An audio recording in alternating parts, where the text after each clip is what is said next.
The protocol role of the members of the Senate.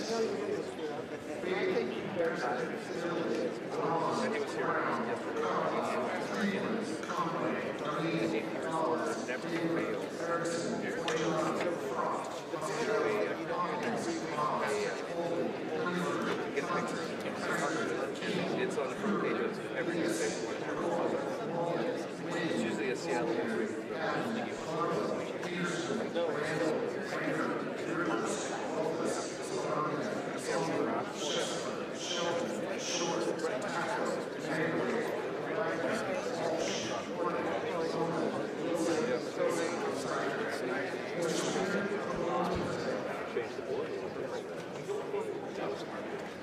The joint session has been convened to receive a State of the State message from His Excellency Governor Jay Inslee. The Speaker appoints the following representatives and senators to form a special committee to escort the Supreme Court justices to the House chamber. Representatives Defoe and Wallen, Senators Solomon and Wilson. The Speaker appoints a special committee to escort the statewide elected officials to the House chamber. Representatives Mossberger and Paul, Senators Becker and Wilson. The Speaker appoints a special committee to advise His Excellency Governor Jay Inslee that the joint session has assembled and to escort him from his chamber to the House chamber. Representatives Dye, Morgan, Senators Erickson and Saldana.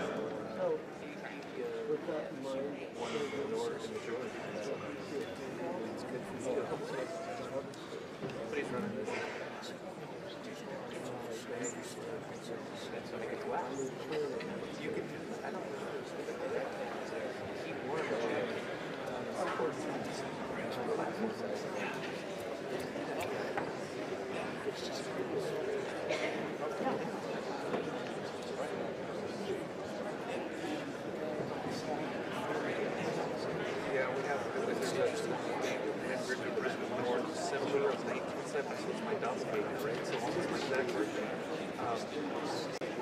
Listen, Chicago, and so and they said I was the from Chicago, and I was a member of the IBEW because he's an electric. And then at his ultimate, he was a professional firefighter. It took forever to get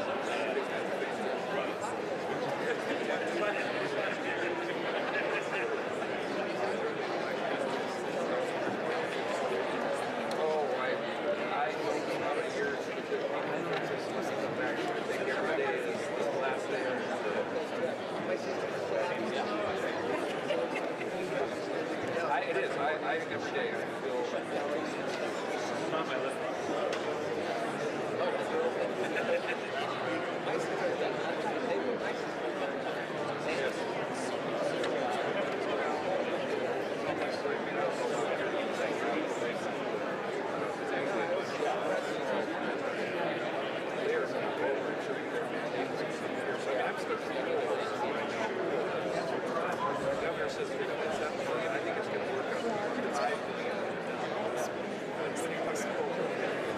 Sergeant at Arms Hartsock. Will the committee please escort the justices to the front of the chamber?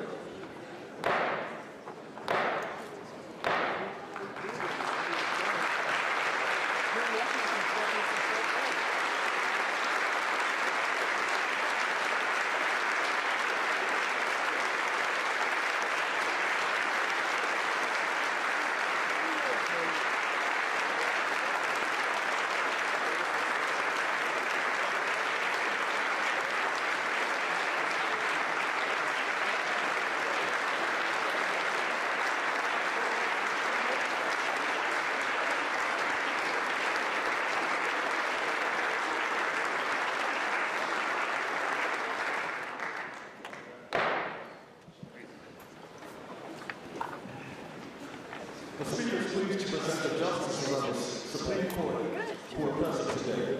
Chief Justice Mary Fairhurst,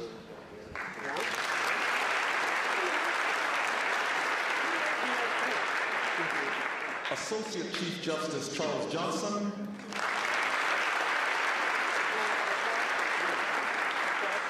Justice Barbara Mattson,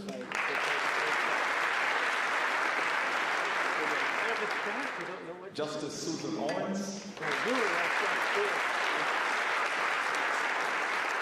Justice Deborah Stevens,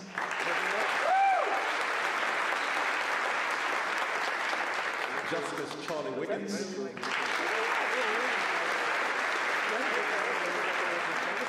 Justice Stephen Gonzalez,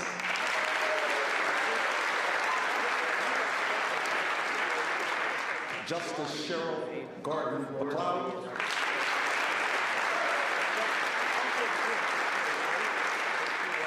and Justice Mary Lee.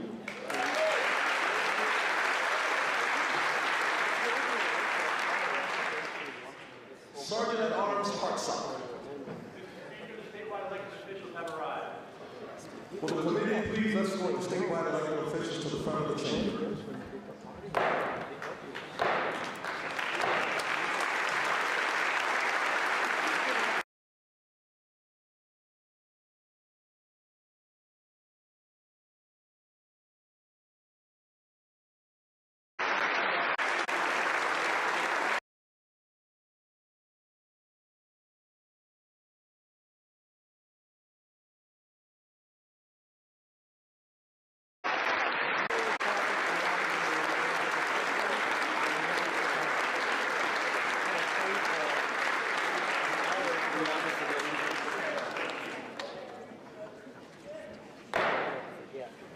It is my pleasure to greet the distinguished statewide elected officials.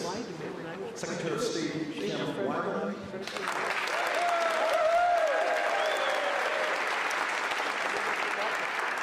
State Treasurer Dwayne Davidson,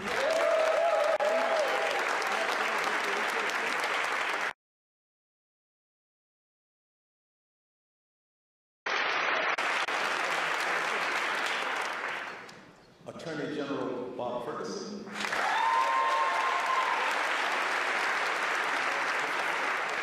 Superintendent of Public Instruction Chris Reichhouse,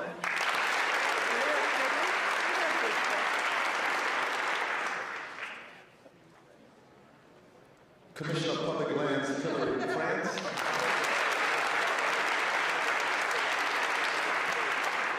and Insurance Commissioner Mike Kreitler.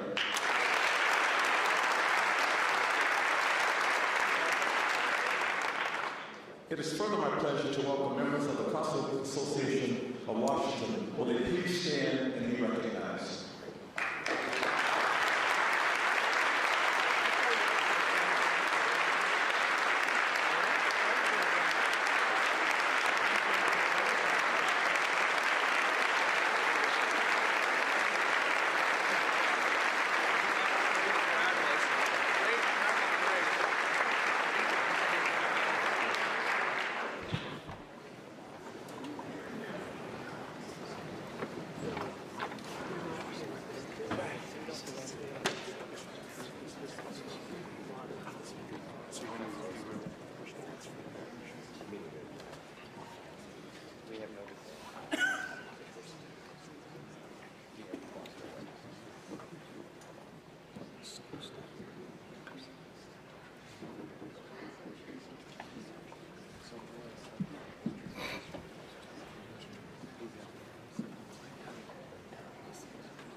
Sergeant at Arms Hartsock.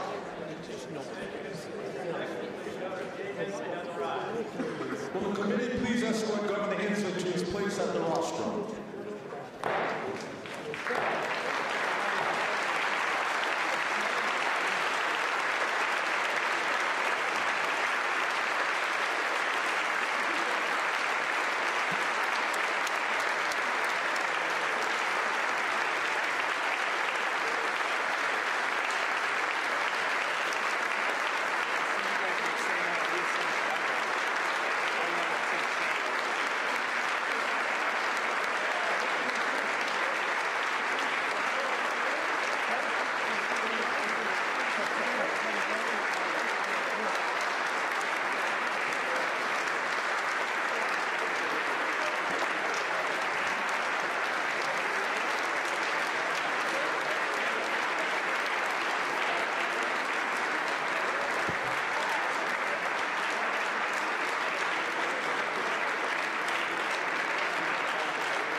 The flags will be escorted to the rostrum by the Washington State Patrol Honor Guard, commanded by Corporal Ian Morehouse, comprised of Trooper Delano, Gallagher, Rutherford, Chase, and Sergeant Winecoop.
Detail.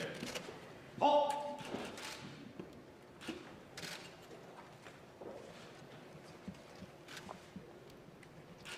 Ready, up.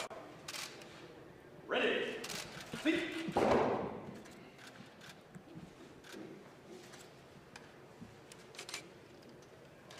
Drive. Come. Honor guard. Reset. On.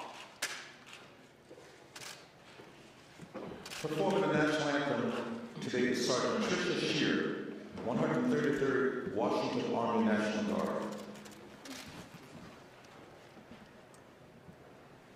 Oh, say, can you see by the dawn's early light what so proudly we hailed at the twilight's last gleaming, whose broad stripes and bright stars through the perilous fight o'er the ramparts we watched were so gallant.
Please join me in the Pledge of Allegiance. I pledge allegiance to the flag of the United States of America and to the republic for which it stands, one nation under God, indivisible, with liberty and justice for all. Order. On. Ready. Hoop.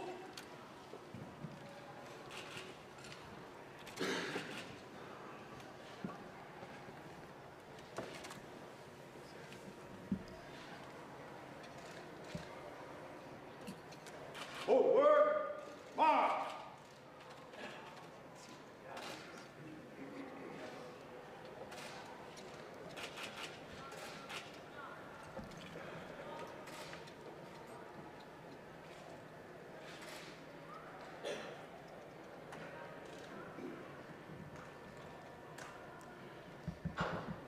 Prayer will be offered today by Rabbi Elizabeth Dunster, Congregation Colony, Vancouver.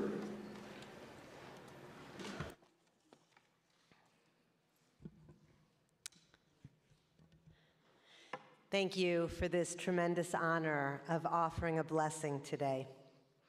It is overwhelming to be asked to say words that might be meaningful or offer hope or set a prayerful tone for everyone.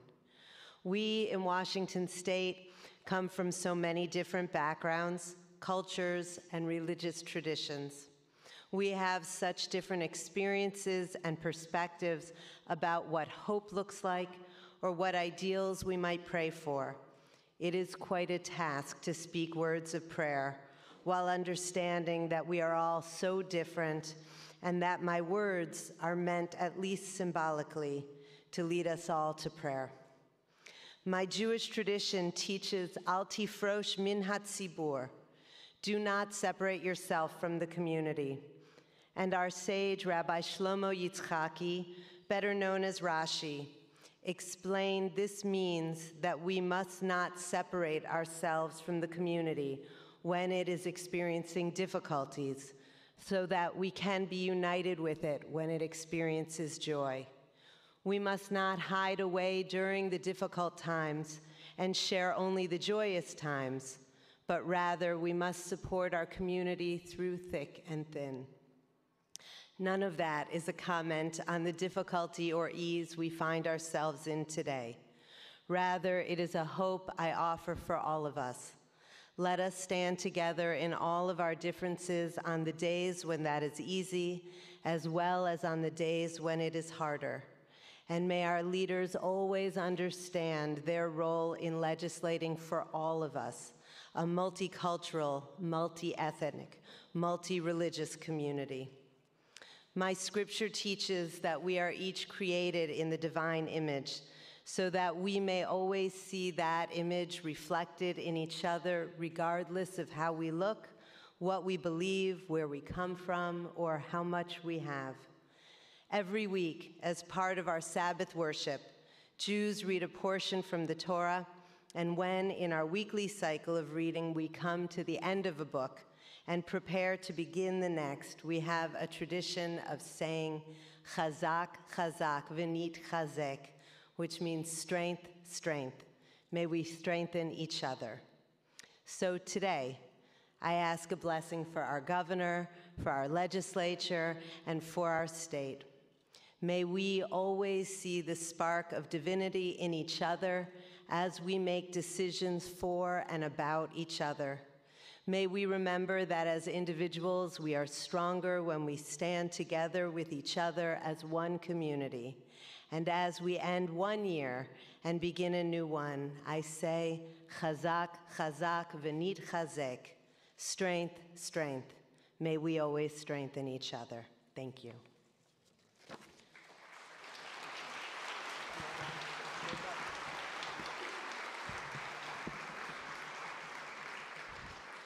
Thank you, Rabbi.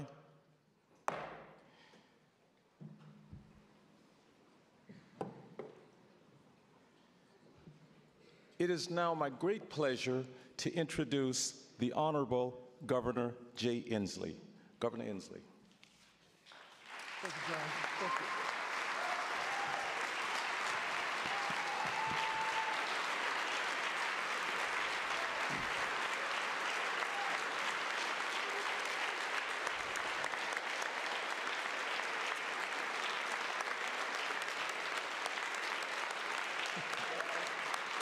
Thank you. Thank you, and thank you, Rabbi Dunsker, for your inspiring words. Thank you, Sergeant Shearer, for the beautiful rendition of the anthem and for your service in our Army National Guard. I'd like to extend a warm welcome to former Governor Gary Locke here today and thank him for his service. Thank you, Gary, for your leadership.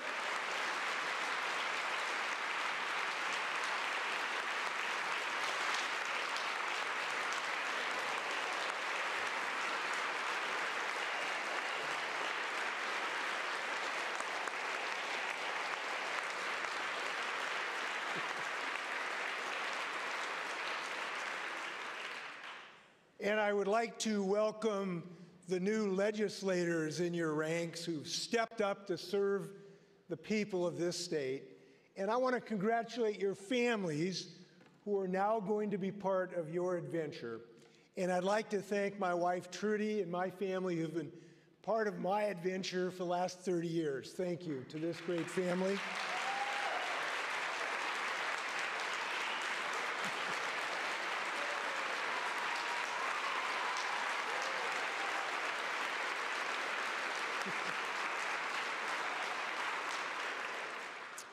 I am so pleased to note a couple of historic firsts in this legislature.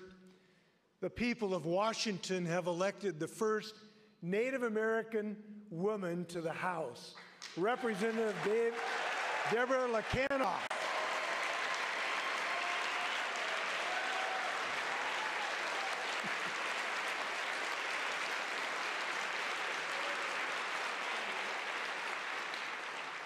And they have elected the first refugee, Representative Mi-Lin Tai, to the legislature.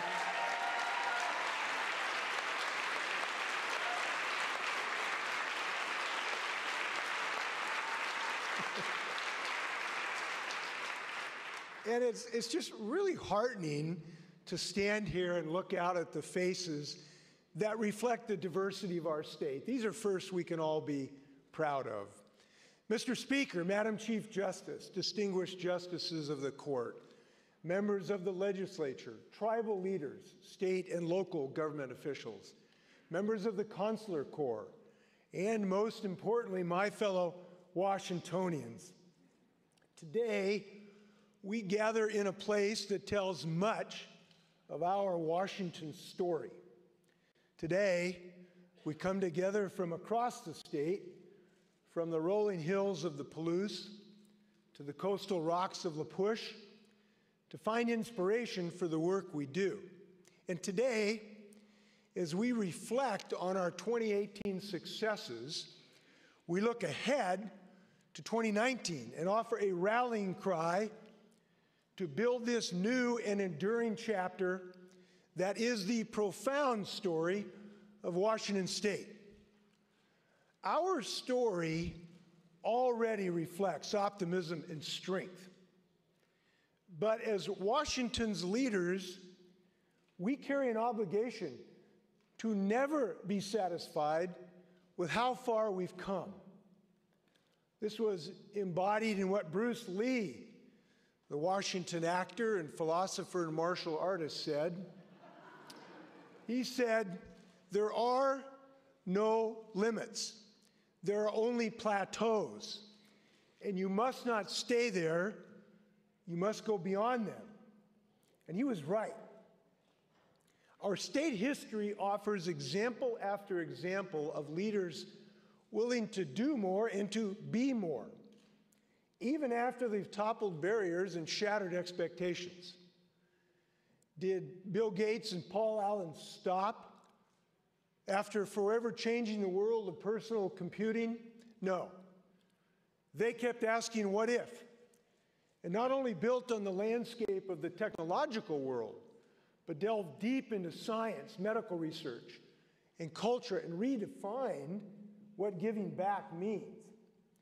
Did Steve Gleason, one of the best Cougars out there, stop after he blocked that punt during that famous 2006 New Orleans Saints game? No. Congress just awarded Steve the Congressional Gold Medal for his advocacy for people with ALS, something he works through every single day.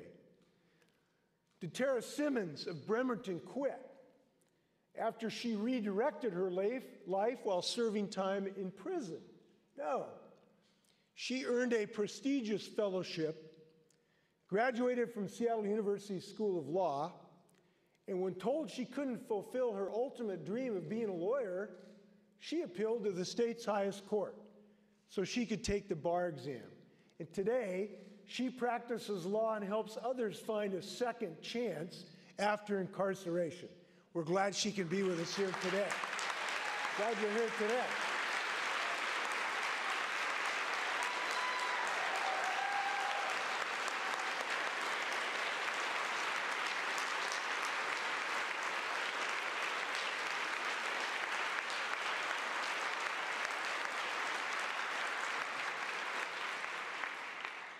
Hats off to the Supreme Court for a good decision.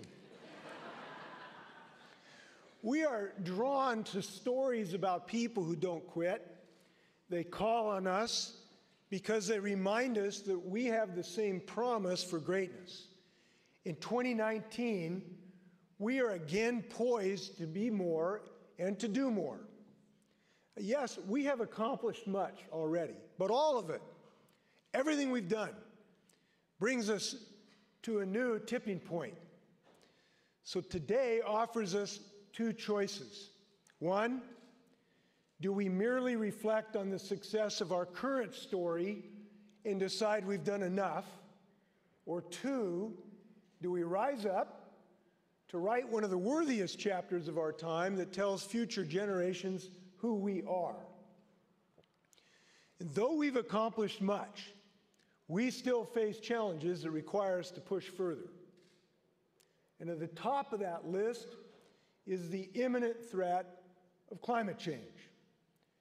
In just the past few years, our state experienced record high temperatures, record low snowpack in some locations, higher ocean temperatures, and higher acidity in our waters. Historic wildfires blackened our air so much that we had the worst air quality in the world. Not China, not India, Washington State. The smoke shut down outdoor pools in Wenatchee and impacted all of us, forcing kids and older adults to stay inside to protect their health. Scientists say if we don't act now, this will become the norm. A permanent degradation of what we love, our magnificent state.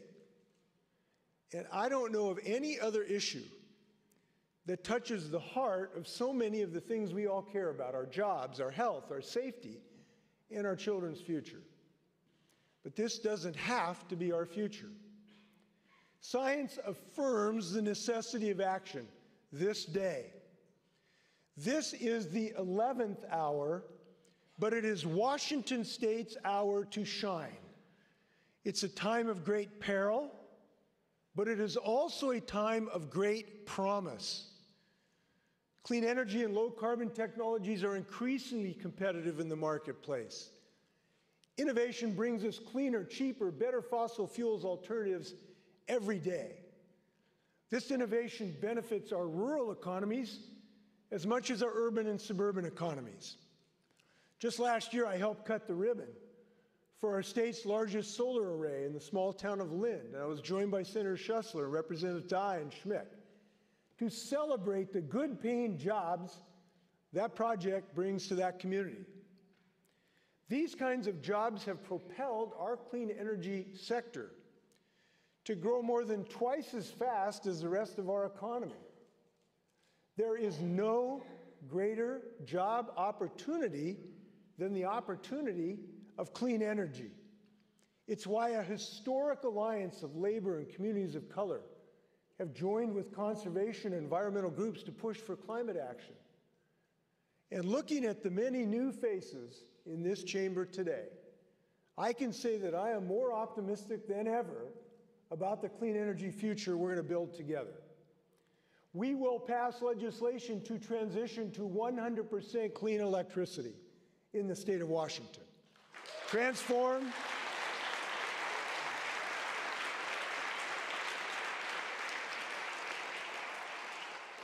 transform our buildings with cost-saving efficiencies, and modernize and electrify our transportation system. We'll phase down super pollutants and phase in cleaner fuels. This means by 2035, nearly all of our electricity will come from clean sources instead of polluting fossil fuels. It means you'll save money on lighting and heating costs because our homes and businesses will be much more energy efficient. It means our transportation system will be the cleanest in the United States because we'll power it with clean electricity and clean fuels. Combined, these policies will steeply cut emissions, the equivalent of taking about 3 million cars off of our roads. This transformation has started, but we need to do more. We need to do it bigger, and we need to do it faster. So when your grandchildren ask what you did to protect them from climate change, you'll be able to tell them that you weren't sitting around saying it was someone else's problem. You took action, because that is who we are in the state of Washington. And it's going to feel really good to be part of this solution. It's going to feel really good to make history this year for clean energy in the state of Washington.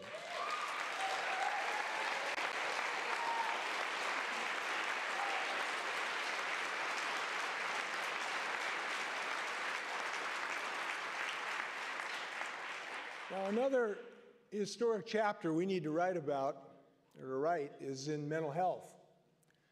While we have taken significant steps to improve our physical health in medical schools like the Elson Floyd College of Medicine at WSU, we can improve our mental health care efforts too. We need to transform behavioral health from a system that responds to crisis to one that helps people before they reach crisis. For those with a loved one who's waited too long for the right kind of treatment, we know this challenge is urgent. Our families and friends are suffering, and we can do much better. We must find room for hundreds of people at new community-based facilities so patients receive services in places close to their families, their homes, their places of worship, and their communities. We must also expand our professional workforce so patients are treated. That's why I'm proud to pursue a new partnership with the University of Washington to create a teaching hospital to serve these patients and to train behavioral health providers using a unique new curriculum. We can turn this story around and direct it towards hope. And I'm pleased we're at the beginning of a bipartisan effort to do just that. We will create a story this year about a holistic model for behavioral health that encompasses the family, the community, and the promise of timely care. Now, the third thing we need to focus on is saving the southern resident orcas.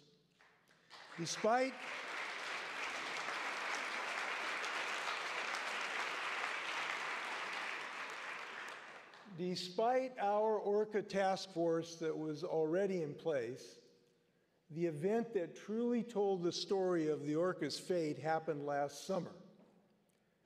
Many of us watched as Tahlequah, a mother orca, carried her dead calf for at least 17 days. We saw a mother's grief. We felt it. Our hearts broke as we shared in her loss. This cannot be their fate. We must make unprecedented investments to save our orcas. The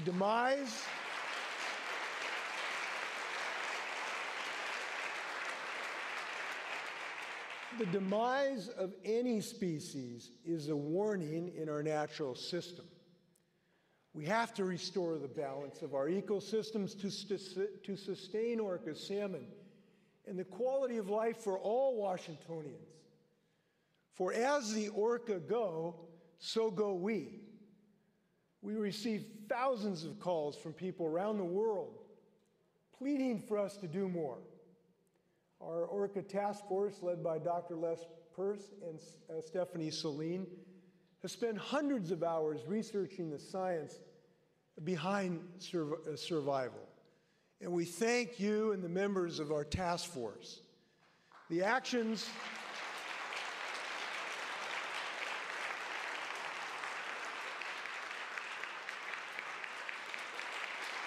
oh, there they are.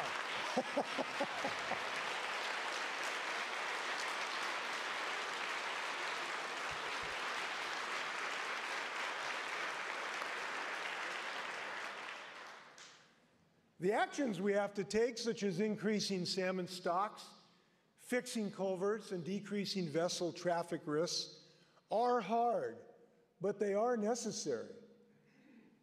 We have just one last chance to save these orcas. In this perilous moment, we must answer back with action. The fourth issue, one still at the forefront, is education. And I want to thank everyone in this chamber who's been part of the multi-year effort to fully fund basic education. This was an enormously heavy lift that I'm proud we accomplished together last year. And I want to say this was a remarkable bipartisan effort. Both parties shared in that success. But we have always said we could not stop at basic education.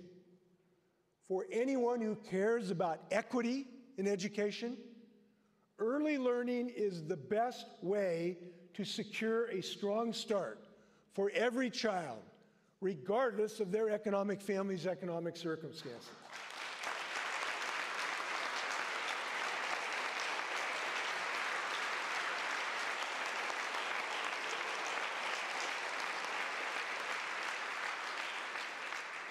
We are investing in children well before they enter the elementary school classroom for the first time. In the past 6 years, we've nearly doubled the number of children in early learning programs to more than 15,000. My budget builds on that to expand preschool with a new Birth to 3 preschool program. And it would create a statewide referral system to connect families with early learning services and facilities. My budget would also offer universal home visits. This gives every new parent the opportunity to get a visit from a nurse during the first few weeks back home with their newborn to share important information and build confidence.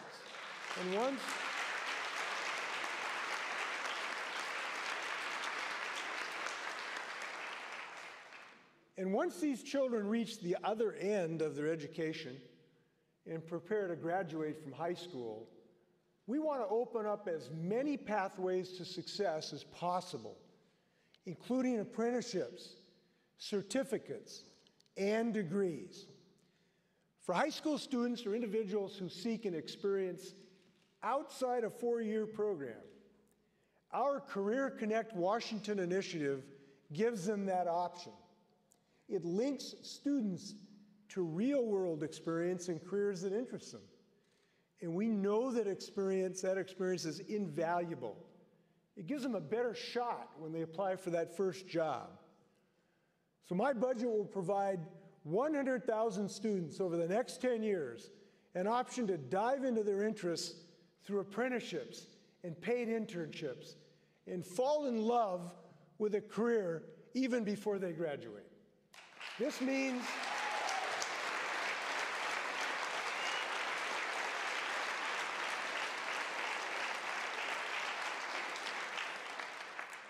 more Washington students can take advantage of great careers here at home in one of the best economies anywhere. Don't our kids deserve that? I think so. We're also supporting future students who want more education but can't afford it. The Washington College Promise is our new statewide free college program that guarantees state financial aid to eligible students. We did this We did this because a student's financial challenges should not stand in the way of the pursuit of their dreams. And as we grapple with these challenges in our state, we must also confront other forces seeking to undermine our progress. During the past 2 years, we've been challenged by federal actions that appeal more to our darker natures than to our better angels. But we know that's not who we are. We are going to write an even brighter chapter of our Washington story. We are the state that invests in our people. And that's why we are the only state that ranks as the best place to work and the best place to do business. What an incredible achievement for the state of Washington.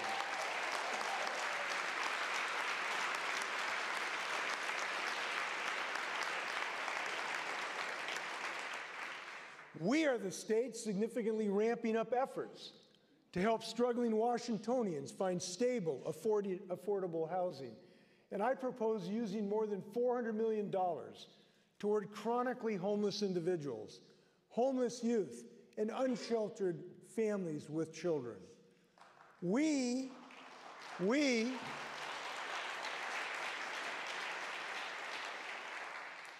are the state offering to pardon thousands of people with misdemeanor marijuana convictions. We are the state. We are the state that's going to tear down the systemic barriers to work and education faced by people of color, people with disabilities, veterans, and women. Initiative 1000 is a well-reasoned approach to do just that. And we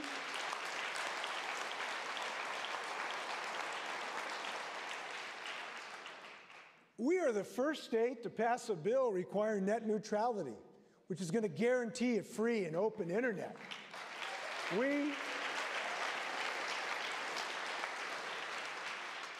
We are the state pushing for broadband for Washingtonians who want to start a business or further their education, no matter where they live in our state. We are the state that believes women and survivors deserve to be heard. And we will make sure our policies set the expectation that every employee feels safe and welcome in their workplace.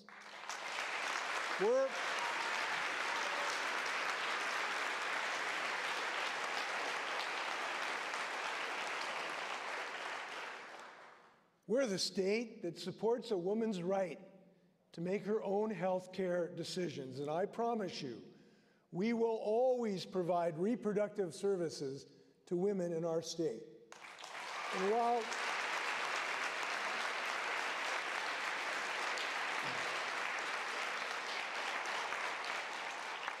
And while too many in D.C. remain in the grips of the NRA, we are the state that stands up for common sense gun safety reforms. We've closed.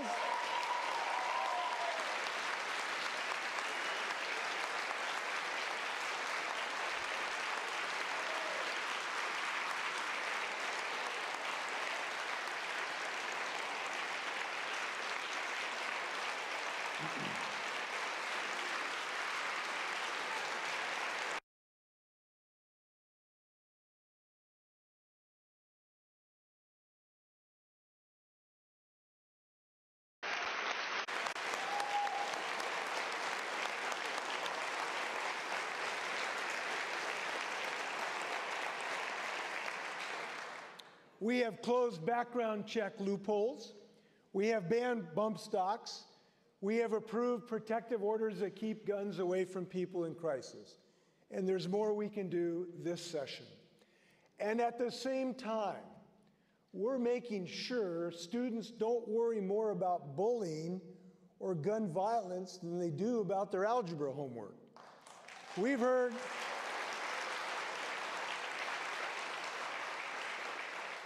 heard over and over what an impact a caring adult makes in a child's life. When the child is working through issues like depression, or bullying or peer rejection. That's why we're committed to putting more social workers, counselors, psychologists, and nurses in our schools.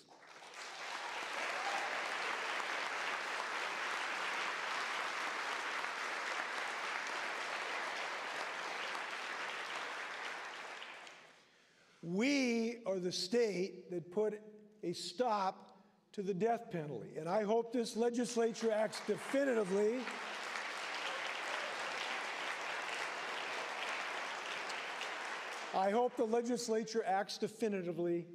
to end this practice once and for all. We are the state that updated deadly force laws and now require training to help law enforcement officers de-escalate violence. Communities and much of law enforcement came together on this and produced a model for the country on how to have what can be a very difficult conversation. And I want to tip my hat to the people involved who've helped form these changes. Thanks for their leadership. And I look forward to signing this bill soon.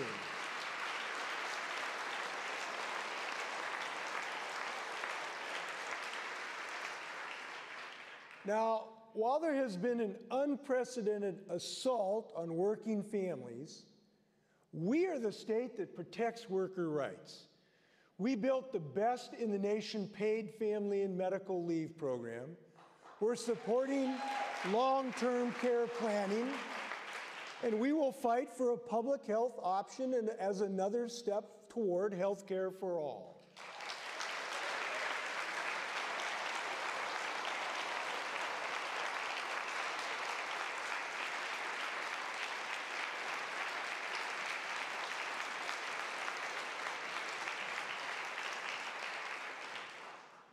While other places close their borders and fear the unfamiliar, we are the state that opens our communities to immigrants and refugees seeking safety, shelter, and sanctuary.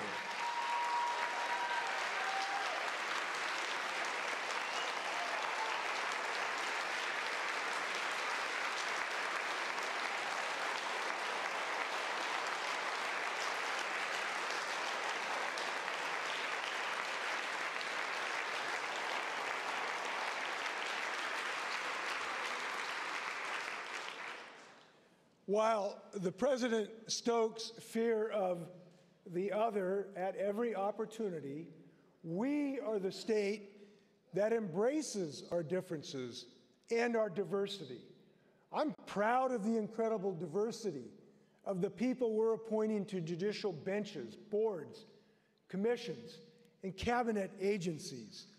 We are the state making sure our government looks like the people it serves.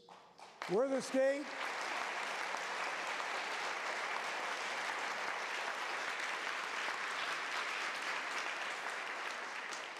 We are the state that passed the Voting Rights Act. And while other states threw up barriers to suppress voting, we are the state that passed a nation-leading access to democracy package to make sure more people cast their ballots, not fewer. And all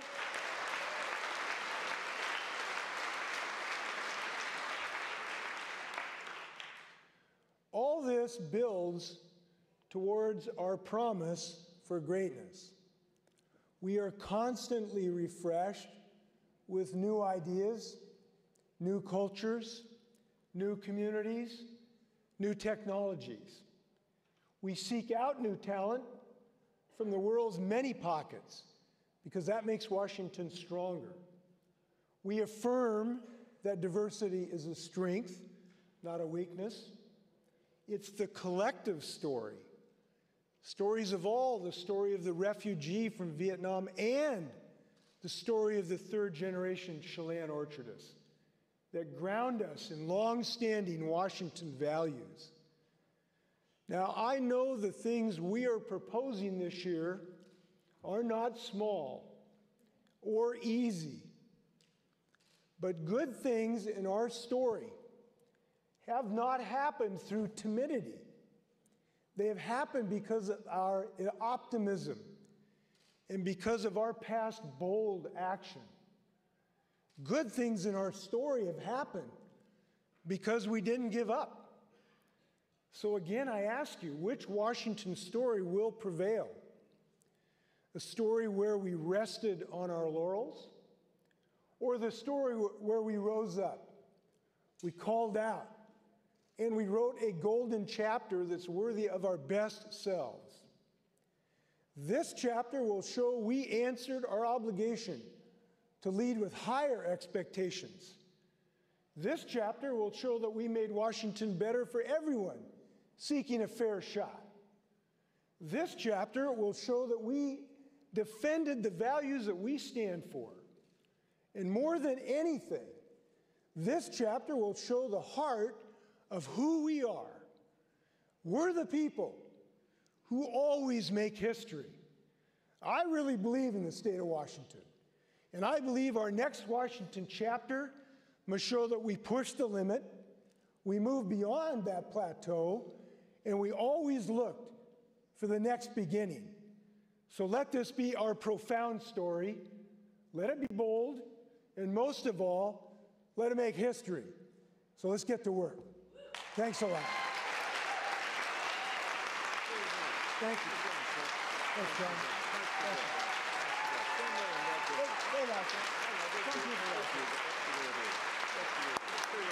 Justin likes it too. Thank you. Thank you. Thank you.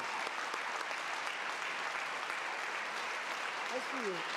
I'm going to just... Thank you.